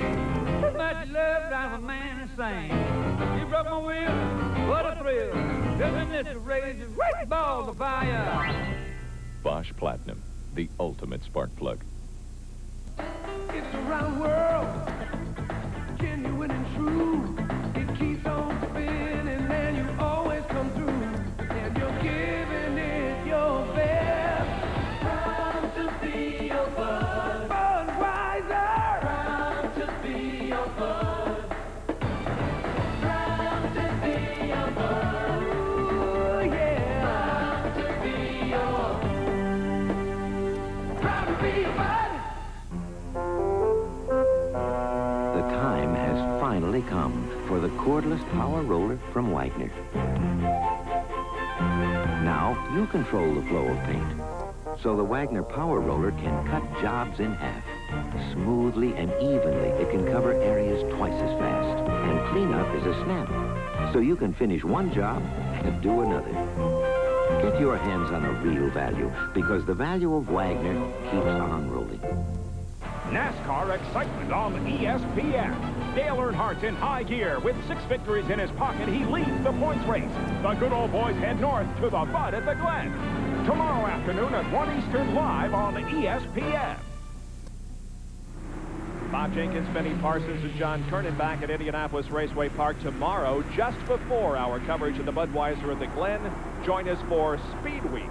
Now, here are the top drivers at the end of 128 laps. It's Irvin, Nemechek, Tracy Leslie, Robert Presley, and Larry Pearson in the top 5. Just about ready to go back to green. And by the way, Steve Grissom came in for another pit stop. He has 4 fresh tires on there. And look who is on the outside of the leader, Ernie Irvin. It is Terry Labonte.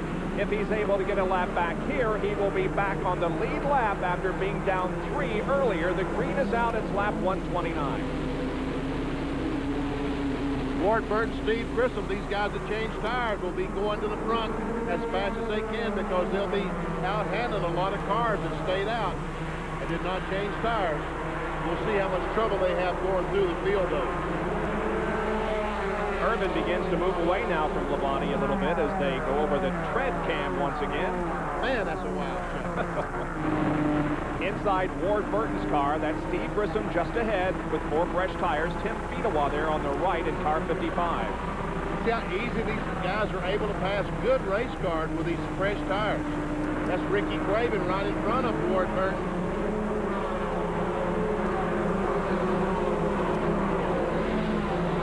There we see Ricky Craven. There's Grissom right in front of Craven, right behind Todd Bodine. We saw Todd Bodine in the pit changing 4 tires. Bob told you Steve Grissom came back in. He's changed 4 tires. Tom Peck is in the 19 up high on the racetrack, and Jeff Burton is in the 8 car. A little rubbing there maybe between Grissom and Burton.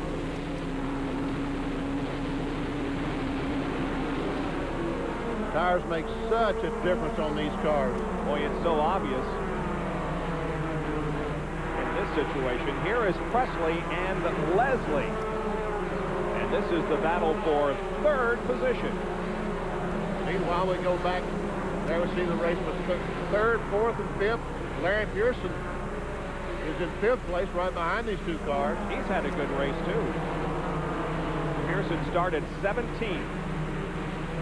Here he comes inside of Troy Beebe in the Stanley Tools 92. A little rubbing that time between Tracy Leslie and Robert Presley. Leslie able to maintain the position. But Robert's going to try it one more time. And Tracy Leslie gave the signal, said, hey, ease up a little bit. Robert Presley goes to the low side in turn 4. Can't get the momentum. Oh, we have a spin. Tim Fedewa is sideways, getting the car headed in the right direction. That was in turn number 3. And caution number 7 does come out. And look at this. Labonte has gotten it by Ernie Irvin, and if he can beat him to the line, and he will, Labonte has made up 3 laps. That is unbelievable. He's made up those 3 laps at this very, very tight, difficult racetrack. This is Tim Fedewa we're seeing here, the fellow who just spun, caused the caution flag, a young man out of Holt, Michigan. This is Ray and Diane DeWitt's automobile. He was a 1991 ASA Rookie of the Year and finished 12th at Talladega in the most recent race. And there's Terry Labonte. As we said, has made up 3 laps. He's going around to catch up the tail of the field. Boy, what a story it would be if he could come back and win this race from 3 laps down. Well, Ernie Irvin is the leader of this race, and here he comes in for a pit stop. Ernie comes in. Let's go down to John Kernan. John. Well, your leader is on pit road. Ernie Irvin pitting on the backstretch pits. He will come in. We anticipate a 4-tire change. We just told you how Ernie's crew was waiting for the next caution. With about 63 laps remaining in the event, Irvin will take on 4 tires. We don't anticipate any chassis adjustments. The car has run perfectly just about all night. The left side work is completed. They'll swing around now to the right side. Now they're doing it just a little bit backwards because with the way pit road is split up here on the back side, the guys are pitting on the back side of pit road. Then, as you see, the passenger side or the right side of the car toward their pit crews, much like they do at Watkins Glen. Irvin, a pretty good pit stop. He is down and away. Benny, again, we might explain that the pits aren't actually on the back stretch. They are parallel to each other, but Ernie's is on the back side. That's right, and it is a little bit of a disadvantage for these guys to have to turn and go to the back, but it's much better than having pits on the back straightaway. So Ernie Irvin now catches up to the pack, which is forming after our 7th caution period of the evening. There's Jack Sprague, who is back in the race. Joe Nemechek has made a pit stop. Ernie Irvin has made a pit stop, and so is Tracy Leslie. And there's Terry Labonte, who is now right behind Ernie Irvin in the lead lap. Now the top 5 are Robert Presley, Larry Pearson, Hermie Sadler, Tommy Houston, and Todd Bodine with 138 laps completed. Okay, 3 reasons not to buy BF Goodrich TA tires. The only hairpins you're comfortable with are the ones your grandmother uses. You get white knuckles on a dime store pony. You think 55 miles an hour is quite fast enough, thank you. BF Goodrich TA tires when you're ready to get serious.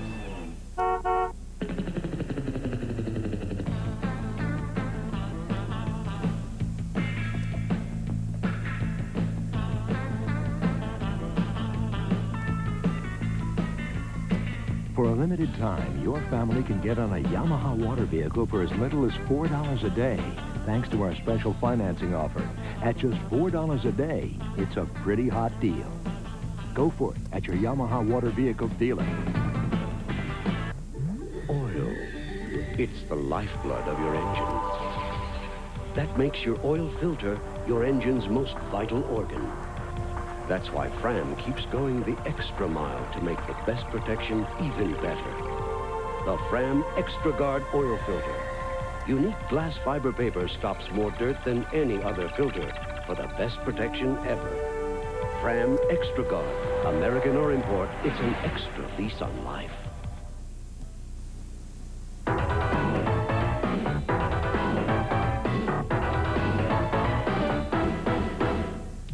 Track facts are brought to you by Quaker State. The Big Jew is one tough motor oil. Here's John Kernan. In an effort to get a better grip here at the short tracks, Goodyear has come up with a brand new tire. Now, this is the old racing radial. The tread width, 10 3/4 inches across. This is the brand new one. They've added an inch to it. It now measures across 11 3/4 inches. Now, this is a tire we're only going to see on the Busch Series and also only at the short tracks, and its purpose with the wider tread width, more tire on the racing surface will give it a better grip. All right, John, thank you very much. And the green flag is about to fly. We go back to competition on lap number 140. That's Robert Presley leading him down. Oh, he and Rodney Combs get together as he takes the green flag. Rodney almost got in the fence as he's trying to get a lap back. Meanwhile, here's Hermie Sadler, who is third place. Yep, third and fourth. Hermie, number 25, is third, and Houston is right behind him. Here's Presley, the lap car of Rodney Combs, between the leader and second place, Larry Pearson.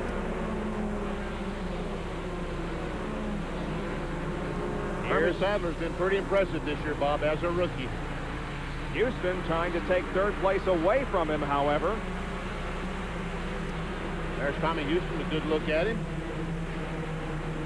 This is definitely the veteran and the rookie. Boy, Tommy that's for Houston sure. about, oh, if Todd Bodine tried to make it 3 abreast. Sadler owns Sadler Auto Center in South Hill and is the youngest GM dealer in the country at 24 years of age, and he's a pretty fair race driver, too. And I tell you what, Steve Grissom looked like he hit the wall. Oh! He did hit the wall that time, several times. Grissom saves it, is passed by several, and we wonder how much damage was done to the right side of that car. I tell you one thing, he certainly didn't do it any good. And look, Ernie Irvin is smoking. Yeah, well, considerably. remember Michael Waltrip told us a long time ago that Ernie was smoking. We couldn't see it, but we do now. But he's going again now. Oh, and he and Nemechek get together coming up. Man, there's action all around this racetrack, Bob. I'm telling you. Here is Irvin. We'll see if we see that smoke again. Meanwhile, Steve Grissom, who hit the wall just a moment ago. Here it is. Here he is going down in turn 3. He pulls up on the outside of Houston. This is going down the back straightaway. I'm sorry. Yep. I thought he hit the wall back here when the car... Well, maybe he did, but he hit it harder here. Yeah, they're going in the third corner. Tommy Houston, I don't think, realizes that Steve is on the outside of it. Yep. Yeah, that's right. He doesn't know he's there. He comes up. Steve, trying to avoid Tommy, gets in the wall. Grissom, a former leader of this race here tonight. Another angle. Yeah, we can see Tommy go up, and Steve trying to avoid Tommy Houston gets in the wall, and gets it pretty good a couple of times. And while this is happening, Benny, Tracy Leslie has spun, and we have the 8th caution of the evening out. Tracy Leslie doing a quick spin, enough to bring out a caution. He didn't hit anything, but it does bring out the 8th caution of the evening. I was watching the monitor, watching Steve Grissom. I didn't even see Tracy Leslie spin. Don't think he hurt the car in any way, but once again, we are under caution, and the field is behind the pace car. And here is Leslie coming in for a pit stop now. He's had a good race, running in the top 5 when the spin occurred. Looks like they're going to change at least right sides on the car. Well, they're looking. They're turning the wheel, I don't know if they're looking for flat spots, Bob. That's what they're looking for. NASCAR will let them change the tires if they're flat spotted. But since they were not, he could not change those tires. Good call. So the Detroit gasket car pulls back out onto the racetrack. You also saw Jeff Burton in for a stop. Leslie is back out there. And that's an Oldsmobile. Some of his cars are Chevrolets. This particular car is an Oldsmobile. Just a little more than 50 laps to go. It's Presley, Pearson, Sadler, Bodine, and Houston running in the top 5. And we anticipate going back to green here very shortly from, you can see the lights on top of the pace car are out, so we'll be going back to racing in just a moment. How does that camera take these cars running over time and time again? Yeah, it's spring-loaded, but boy, it's taken a lot of punishment tonight. You know, normally on Saturday Night Thunder, when the open-wheel cars are out here, they generally run a line above that camera, but these cars run right over it. Looks like most of their lines are right over this camera. Yeah. Once again, Rodney Combs, the white #1, trying to get a lap back from our leader, Robert Presley. 59 is Presley, 92 Larry Pearson, 25 is Hermie Sadler. And once again, on the restart, the crowd rises, and the green flag is out. Do you want to say something about Shauna? I just want to say that was Shauna Robinson in the 35 car. Point that out. And you know, Shauna is really reaching down deep inside tonight because her father passed away earlier today. She learned of it just before the race began. Said that her father would want her to continue to compete tonight, and shows she is in the race and running a very strong race, as a matter of fact. But you know, she's got a lot on her mind. And I guarantee you he would want that because he was Shauna Robinson's biggest supporter. Robert Presley stretching it out over Larry Pearson. Here comes Todd Bodine bidding for second position. He's on the inside of, and he just takes a spot away with ease. So he is in second place. I'm sorry, Bob. Yep, Bodine now sets his sights on the leader. And Steve Grissom, even though he hit the wall back there, still running pretty strong. Sure is. Sadler, Grissom, and Craven battle for position, and another spin up in turn number 2. And Rodney Combs, some heavy damage to the front of that car. And like Ward Burton earlier, he gets the back bumper of the car knocked off, but he has also some severe damage in the right part of that car, in the front part of it. And Ernie Irvin in the pits. Is he going to change some tires again, Bob? He turns left. He's headed for the truck. Oh, he almost runs into a guy who's standing there, but yeah, Irvin pulls out of the race. I wonder what the deal is. We'll get John Kernan down there to find out. Meanwhile, Rodney Combs jumps out of the #1 machine. He's okay, but boy, our question is, what happened to Ernie Irvin? It's probably a problem that has resulted, or at least manifested itself in the smoke that we saw. And there you can see John arriving on the scene. We should have a report from him in a few minutes. This is way back in the middle part of the infield. There isn't much light down there. Let's see if we can see there. Ernie Irvin is going by the wreck. And we see David Green. Now, who's going to hit the back of the car? Tim Fedewa goes by and knocks off the rear bumper on the Luxair heating and air conditioning Ford. And here it is from another angle, Benny. He's coming down the hill, down the racetrack, and we can see Fedewa goes by just barely hits the thing, knocks off the rear bumper. And Mike Wallace just barely escaped not hitting him. Well, let's go down now. Here comes Larry Pearson onto the racetrack. Let's go down to John Curtin, who's caught up with Ernie Irvin. Ernie has climbed out of the Kodak Films Chevrolet, and Ernie, you were right where you needed to be. It's about 65 laps to go in the race. You had 4 fresh tires, and then boom, something has to break. Well, you know, Carl Wagner and them guys did a great job putting this motor together. You're only supposed to run them about 8,100, and I was running 8,500, so just a little too many RPMs for the Fun Saver Chevrolet. Do you call this, I guess, a learning experience? Because I know you guys are running a very tall gear here. Well, you know, it's just one of them deals where we didn't have a quick change in the car. We couldn't get the gear we actually needed, so it's not a Winston Cup effort, so you got to use what you can get. Ernie Irvin is out of the race. Presley, Bodine, Houston, Sadler, and Craven are the top 5. Announcing the biggest advance in Quaker State history. It's Quaker State's new advanced high-tech formula motor oil. It gives your engine superior protection against wear, superior protection against heat and stress, superior cleaning power. Protect your car's engine with new advanced Quaker State motor oil. It's formulated for today's high-tech engines. This is a new car. I'd be crazy not to use Quaker State. Hey, I like to save money as much as the next guy. But what are the odds that there's going to be a sale on the parts you need when your car breaks down? Hey, it's not going to happen. That's why I go to AutoZone. I mean, sure, you can wait around for a couple weeks and maybe beat their price by a few pennies someplace else. But I don't want to wait for a sale when I need a part.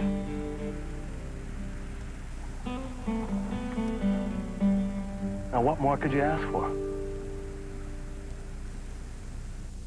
This is your world, genuine and true, working together in all that you do, and you're giving it your best. Proud to be your bud, Budweiser. Proud to be your bud.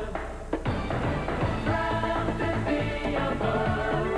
Ooh, yeah. Proud to be your. Proud to be your bud. ESPN's NFL 12th Man Contest, sponsored by McDonald's and Lee Jeans. It's simple. Win the contest. Pick any NFL team. Take 3 of your best friends to every away game. Get $25,000. Travel first class. Meet the players. ESPN's NFL 12th Man Contest, sponsored by McDonald's and Lee Jeans. Anyone can win, but not everyone wants to. To enter, call 1-900-2884-NFL. 95 cents per call or enter by mail. Must be 18 years old to enter. No purchase or call necessary. Back at Indianapolis Raceway Park and the Kroger NASCAR 200 Busch Grand National Race. The fans are loving it here tonight. But they're also remembering the 2 Winston Cup drivers that we have lost this year in aircraft accidents, Davey Allison and Alan Kulwicki. And fans, I miss them too very, very much. We come back to green on lap 157. It's Robert Presley leading Todd Bodine to the green flag. Tommy Houston, Ernie Sadler, Ricky Craven, and Steve Grissom trying to go by Craven on the outside. Okay, Benny. 3 abreast. They go by Shauna and... Oh. They survived. All right, we've got a little less than 50 laps to go. Look at Grissom. Comes off of corner number 4 sideways. Who has got the best setup here, Benny, for the remainder of this race? Well, I think the question is who has the best tires. And I think Ward Burton has some good tires. Robert Presley probably is going to, his tires are a little bit worn. I think Nemechek, Ward Burton, probably these 2 cars have tires as good as anyone. And Todd Bodine is pressing Robert Presley. And really pressing. Ooh, a little bit of a bump there. Bodine let him know that he was back there. It gives him a little bit of a nudge coming off the corner, and now into 3 they go side by side. This is the battle for the lead. And they bumped again. Oh, good old Saturday night racing, huh? Both of them want the lead. And meanwhile, Tommy Houston has caught up and now makes it a 3-car battle for the lead. Presley come off that second corner awfully low. Now Todd Bodine had an awfully good run on Presley just a moment ago. Can he do it again? Look how low Presley comes off this corner. That's the line that he likes to run. When Todd Bodine gets under him, that really affects him, moves him up high on the racetrack, slows his car down. Tommy Houston is running in third position.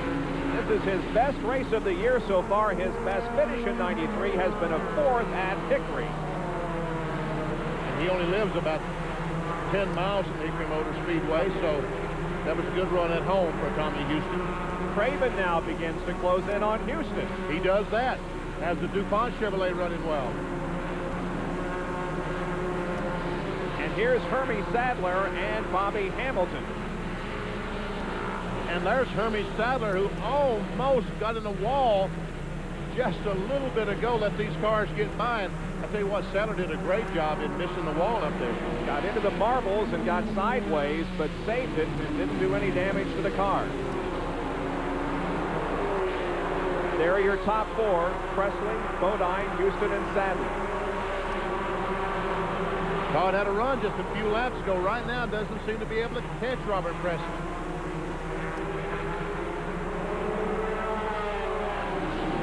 And Ricky Craven has pulled up on the back bumper of Tommy Houston. So now we see Ward Burton trying to get by Steve Grissom.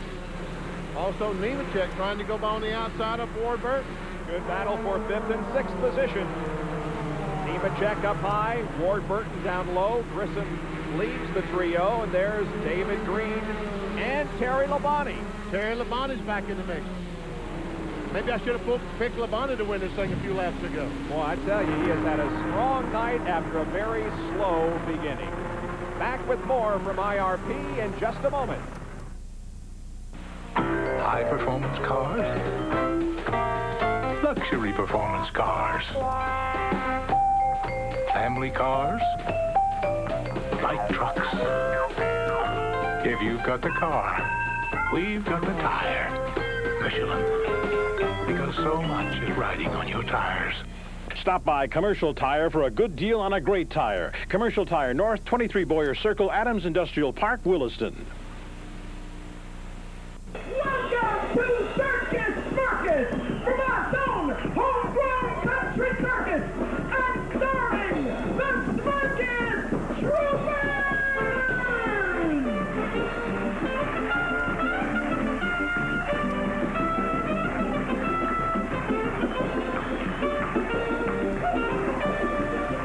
Circus Mercus in Burlington, August 20th and 21st at 2 and 7 p.m. Tickets on sale at the Flynn Theater box office.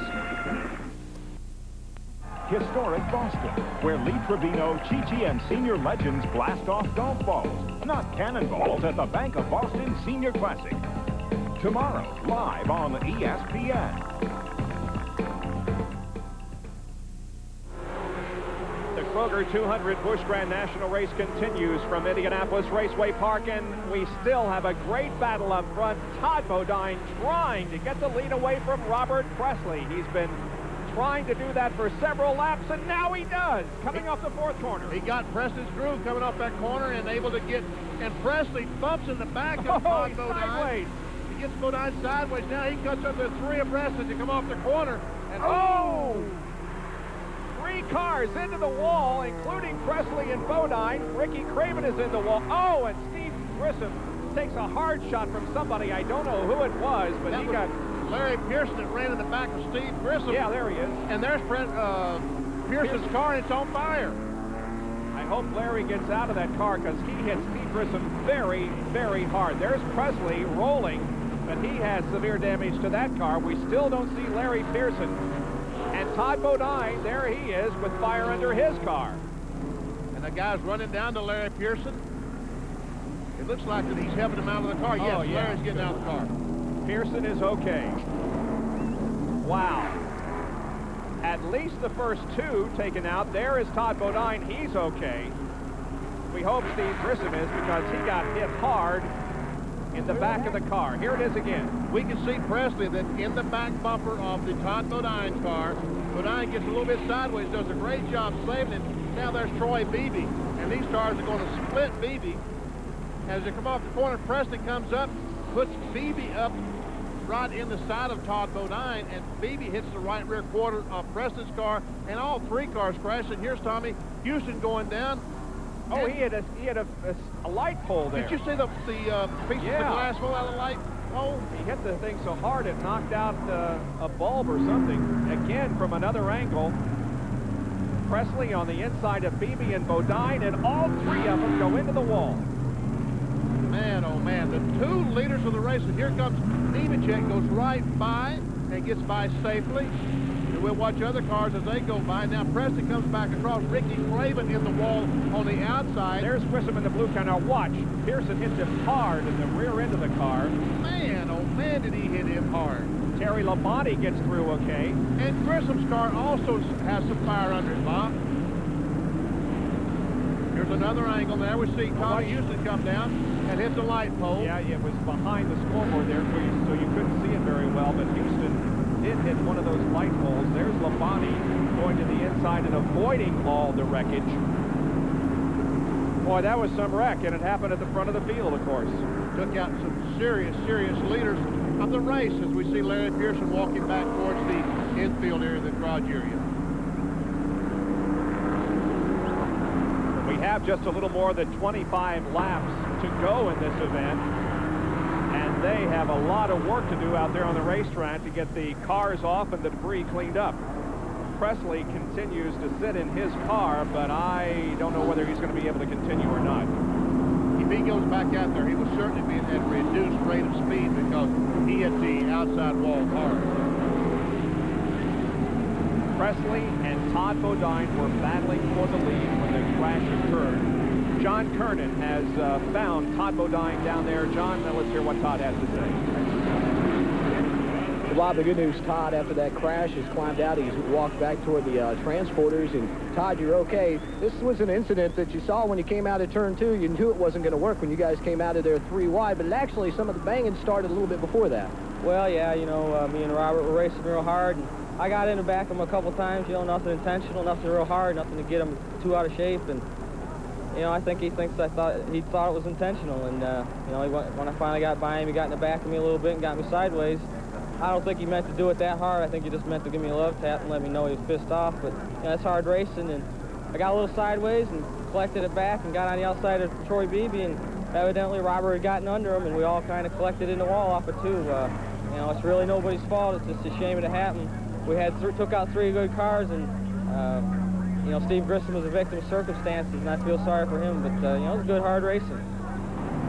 Glad to hear there are no hard feelings. The red flag is being waved so they can clean up all this debris. Let's get the other side of the story. Here once again is John Kernan.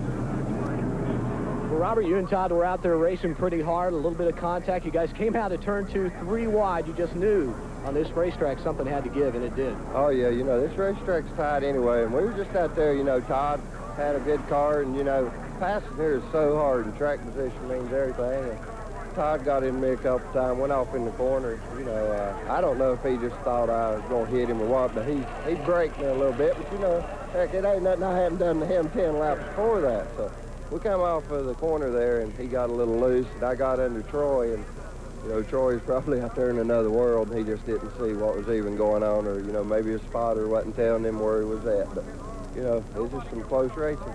Just a typical Saturday night at the Speedway, right? Just Saturday Night Thunder. Right you are. 25 laps to go now. The red flag is out to clean up the debris. And there are the top 10 in the Kroger 200 Busch Grand National race from Indianapolis Raceway Park. We'll be back with more right after this. Announcing the biggest advance in Quaker State history. It's Quaker State's new advanced high-tech formula motor oil. It gives your engine superior protection against wear, superior protection against heat and stress, superior cleaning power. Protect your car's engine with new advanced Quaker State motor oil. It's formulated for today's high-tech engines. This is a new car. I'd be crazy not to use Quaker State. Oil. It's the lifeblood of your engine. That makes your oil filter your engine's most vital organ. That's why Fram keeps going the extra mile to make the best protection even better. The Fram Extra Guard oil filter. Unique glass fiber paper stops more dirt than any other filter for the best protection ever. Fram Extra Guard.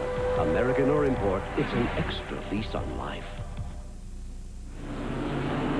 The debris has been cleaned up, the wreckage has been cleared, and we are set to go back to racing. 177 laps will be completed here. The green coming out on 178. It is Joe Nemechek up front with Ward Burton, Tracy Leslie, David Green, and Terry Labonte. Terry Labonte certainly not out of this race, coming from 3 laps down. Oh, Jeff Burton almost lost the car as he came off the second corner. He's trying to get by Tim Fiedel in the black 55. There's Mike Wallace moving to the outside of Jeff Burton, and Bobby Hamilton is there also. I see Ricky Craven back there, so evidently his damage was not too severe in the crash. Back coming off the second corner a few laps ago, just before the red flag. What a story Ward Burton has been in this race as we see his brother Jeff in number 8. Ward is running in second position right there behind Nemechek. John Kernan is in his pit. Well, Bob, you know, Ward Burton has had his share of problems all night. Right now, he finds himself in second place. They've done a good job of getting that car back up near the front, but another potential problem. Ward radioed in. He says he doesn't have a lot of brake pedal pressure, so he's having to drive it very, very carefully, lifting just a little bit sooner when he enters into the corner. What he has told his crew is that he is barely hanging on right now. Ward Burton close to being out of brakes. No, I don't think I'd like to do this without any brakes. I don't think I would either, because I tell you, when these guys go in the corner, Bob, they're hitting the brake. Oh, wait a minute. Oh, no brakes, did John say? That's exactly what happened. He got in the back of Nemechek as they went into turn 3, spinning Joe around. He has damage on the rear of that car now, and another caution flag comes out. Nemechek gets the car going, but we can see some pretty serious damage to the back of the car. And this is Ward Burton. Now here it is. Going in turn 3, and we can see Ward Burton. John reported his brakes a little soft. He goes up, makes contact with Nemechek. These two cars make contact. And look, Tracy Leslie goes by on the inside, takes the lead of the race. One more time. From another angle, this from our camera located at the end of the backstretch. And Ward goes in and just a little bit of contact, and that's all he needs at that point. He bounces off the wall, and he does have brakes because we saw the left front tire lock up. Doesn't take much to get these cars sideways, and that's exactly what happened. Here it is from the in-car camera. You can see how he came up too quickly on Nemechek, sent him into the wall, then hit him, and lost the lead in second place to Tracy Leslie. There's a shot at Ward Burton, and there's a shot at Joe Nemechek right beside of him. Ward's waving. I don't know if he used as many fingers as as Ward did on that one or not. But anyway, the crowd is loving it. We have seen all kinds of action here at IRP tonight in this Busch Grand National race, and we are set to go back to competition. We're again riding with Ward Burton, who's third, behind Tracy Leslie and David Green. And Terry Labonte is fourth. Fifth, I believe, is Fiedel. I thought Mike Wallace was in the lead lap, but anyway, they're racing. Mike Wallace is racing Fiedel for that 5th spot right now. You're right. And they are side by side as they head into 1. And now Tracy Leslie, who has never won a Busch Grand National race, is in the lead. And Wallace and Fiedel continue to slug it out. There's Bobby Hamilton. Oh! He has contact. And now Craven almost spins Wallace. And that's heavy. 2 cars spin and heavy contact in inside retaining wall. That's Hermie Sadler that's moving, and Tom Peck's car still sitting up against the inside retaining wall. Well, for those of you who are with us on the very first Saturday Night Thunder telecast, you'll remember how Jim McElreath and Dick Trickle got tangled up coming off of turn number 4, and these cars end up in just about the same place. That was the Jaguars, those $750,000 cars. You remember Fastmasters, Benny, or do you want to? I don't want to remember it. All I want to talk about is Hermie Sadler. Here's Bobby Hamilton coming off the corner. Mike Wallace gets a tap from Craven, almost spins, but look, Bobby Hamilton hits the wall. These other guys try to dodge him and go down and hit the inside wall. Maybe we'll have a better angle to watch this.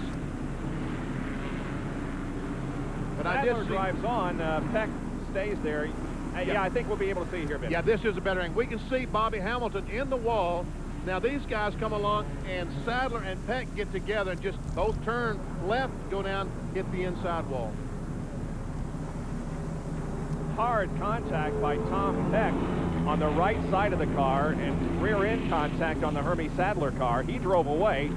Peck is being loaded onto a record. But Peck is out of the car. He's okay, and this should be a short yellow. We should be able to go back to green momentarily. 191 laps completed. 9 to go.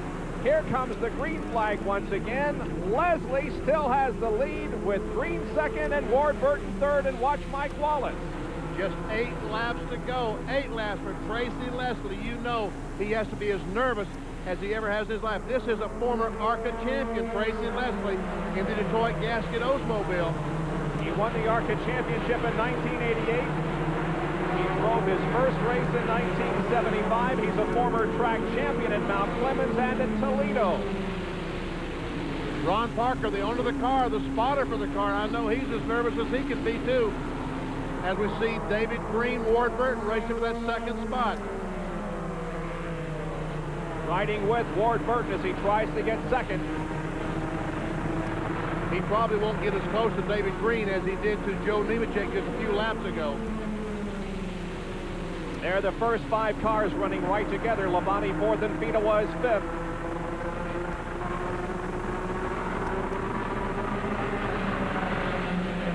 Now Leslie has a pretty good lead, Benny. He's got a 5 or 6 car length lead. 5 to go. That's Becky Phillips, the coordinator for Detroit Gasket, telling the crew 5 to go. The battle, good battle, is behind him. Second, third, and fourth spots being contested. Ward Burton, who has had a unbelievable evening, and so is Terry Labonte. Labonte's hasn't been as uneventful as Ward Burton's, though. Once again, Tracy Leslie.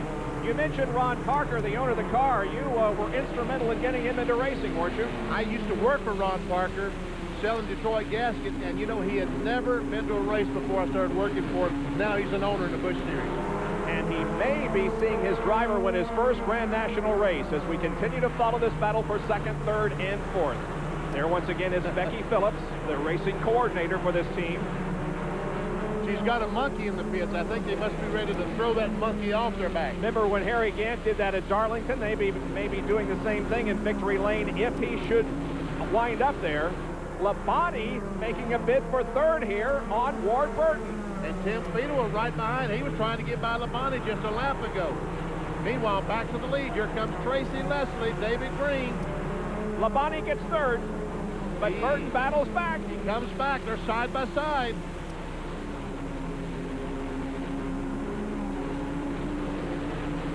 Once again, Terry Labonte gets a run. Yeah, I think he's got it this time. But Burton comes back. Wow. And look at Fedewa. He wants to make it 3 abreast. White flag. 1 more lap to go for Tracy Leslie, and he'll win his first Busch Grand National race of his career. Now Labonte has that third spot from Ward Burton, and Tim Fedewa is looking for an opportunity to pass Ward Burton. Meanwhile, Tracy Leslie is in turn 3, now in turn number 4. Here he comes off the 4th turn, and Tracy Leslie wins the Kroger 200 at Indianapolis Raceway Park. There's 3rd, 4th, and 5th. Labonte, Ward Burton, and Tim Fedewa. And the crew is happy, happy. It's been an unbelievable race here tonight, and the winner is Tracy Leslie. We'll be back to talk with him in a moment.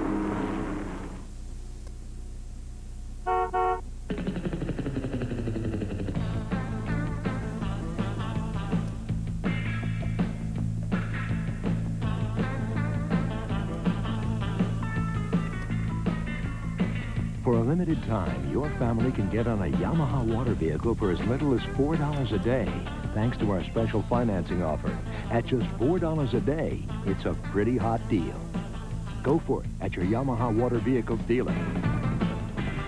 Recently, one of Subway's best customers suggested we offer our turkey breast sub with chips and a drink at a special price. He also suggested a name for this meal deal breakthrough, Abundant food consumables with potato wafers and enlarged fluid unit. Not bad, but we call it the mass quantities meal deal. It's for anyone who has a hearty appetite, or like my friend here, comes from France. Get a Coneheads Collector Cup with a mass quantities meal deal at Subway, the place where fresh is the taste. While supplies last.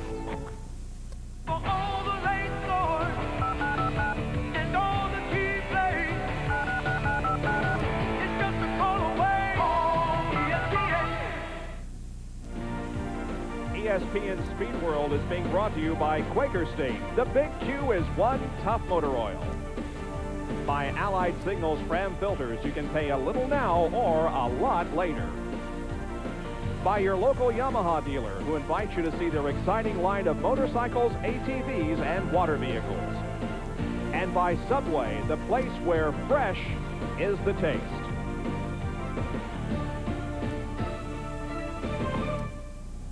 Well, there is Victory Lane, and Tracy Leslie is in it. Yeah, he's right on top of his car. There's the monkey.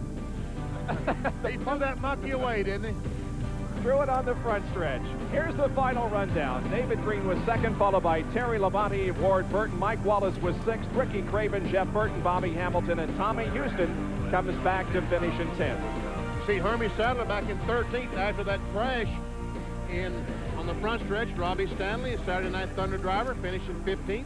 Steve Grissom was a former leader. He finished in 20th position. Todd Bodine, 19th. Chuck Bound back in 22nd, a former winner. And Ernie Irvin, our pole sitter, finished 24th. Michael Waltrip, the outside pole, front row, finished 29th.